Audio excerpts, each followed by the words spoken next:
this video, we're going to practice customizing a customer or vendor list. Now, the exercise we're going to follow along with is over here on the right-hand side, and this is pulled from our advanced level ProAdvisor certification course. If you would like more information about that course after we go through the exercise, be sure to click on the link below in the description. Let's dive right in and read through our scenario for today. You are starting to clean up Craig's customer list and notice there are two accounts that look very similar. To investigate this further, you run a customer report and afterwards you realize you need to merge the two customer accounts together. So to do this exercise, you need to be in the sample company. If you're not sure how to get into the sample company or get your own free QBOA account, be sure to click on the link below in the description. I have the sample company up here on the left-hand side. This is the dashboard. This is where we're going to do the exercise today. So let's go ahead and get started with it. The first thing we need to do is let's create a duplicate customer account. So from the left navigation bar, we're going to hover over sales and then select customers. So the left nav bar is over here. We're going to hover over sales and then select customers. Now, the reason we are creating a duplicate customer account is so that we can see how we would find it and then how we would merge them together. So we're going to create this new customer that's pretty much going to be a duplicate. We're going to click on new customer, which is the green button right here. Go ahead and select that. You'll get a customer profile that appears. So let's go ahead and fill it out. The new customer will be named John Melton with no H in the first name. We will use the same phone number and address as the existing customer, which is John Melton with an H. So here is the information that we're going to fill in. Let's start with the customer name. So in the customer display name field, type John Melton. So click into that and then type John Melton. Make sure he does not have an H, it's just Jon. It'll be really important as we're going through the rest of the exercise. Let's go ahead and fill out some of the other information. So in the phone number field, we're going to type this number 650-555-5879. So click into the phone number field right there, and then go ahead and type it as is. 55879, having it in that format. Now let's go ahead and fill out the address fields, which is right here. We're going to scroll down to the next section where you can find the address. Go ahead and click on that street address 1 and go ahead and type 85 Pine Street. The city is going to be Menlo Park. The state is California, so type a capital CA. And then the zip code is 94304. So once you have filled out all of this information, let's go ahead and click on the green Save button. And now that new customer has been created, this John Melton. So let's see how you would run a report to find any duplicates. To do so, we need to get to the report center. So from the left navigation bar, click reports. That's over here on the left-hand side. About halfway down, go ahead and click on that.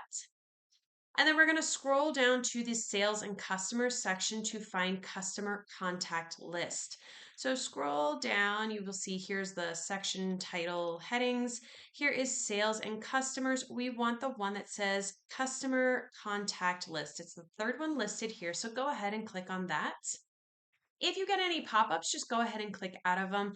Currently, this is just QBO letting you know that they are currently changing over all of their reports from Classic View to Modern View in incremental steps. So this particular report is in Modern View now, and that is why this is showing up here.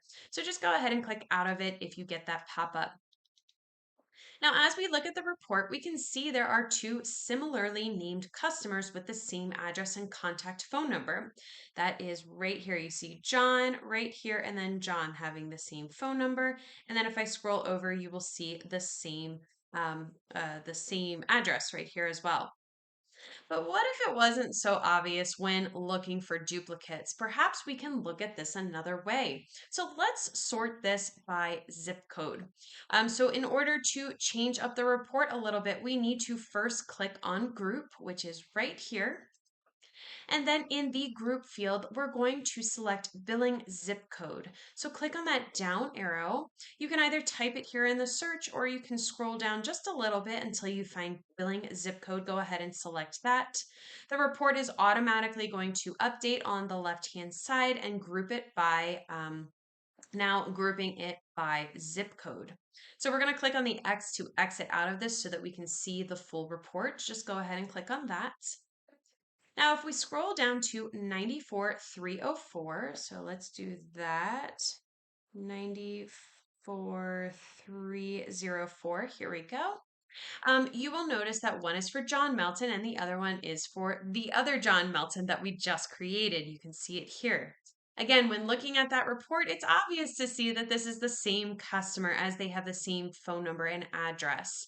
So since we know that they are the same person, we are going to merge the customer accounts.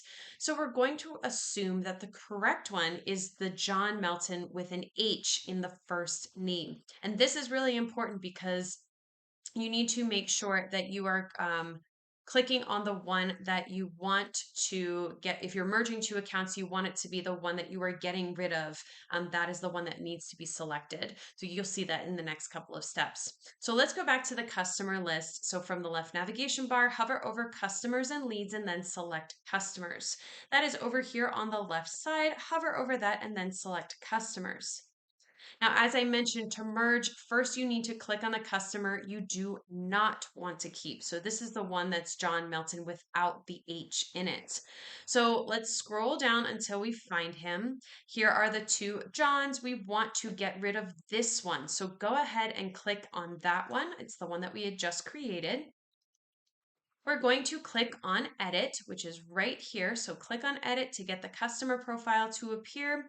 We're going to update the customer display name field to add in that H to the first name. So it says John Melton. So click into it and make sure that you type in that H. So it's JOHN, which is going to match the other customer profile. So go ahead and click on save. And when you do, you will get a pop-up here that's asking if you're sure you want to merge the accounts. Since that is what we are doing, you get this warning that says that it's somebody that's already here. We want to merge them, so go ahead and click on that green yes button. Now here you will see that the account we didn't want, John Melton, has been removed, and you can tell because it says deleted.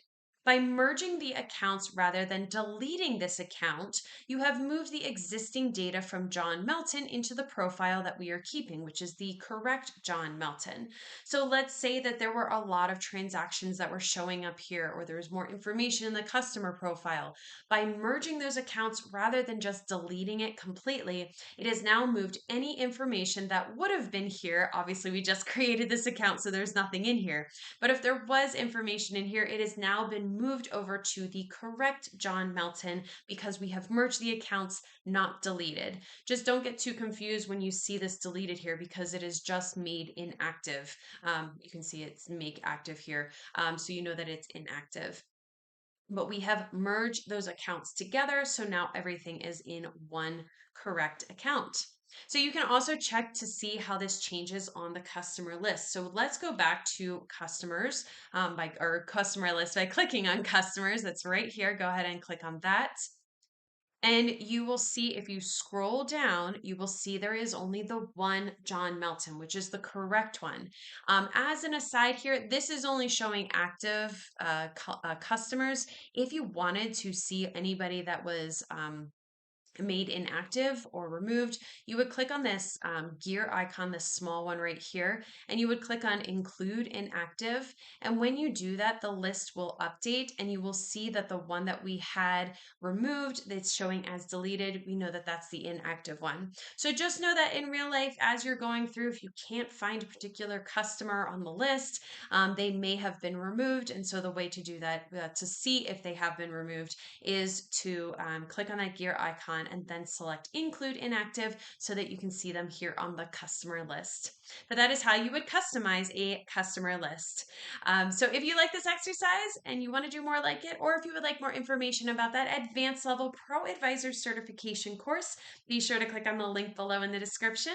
And I will see you in the next exercise.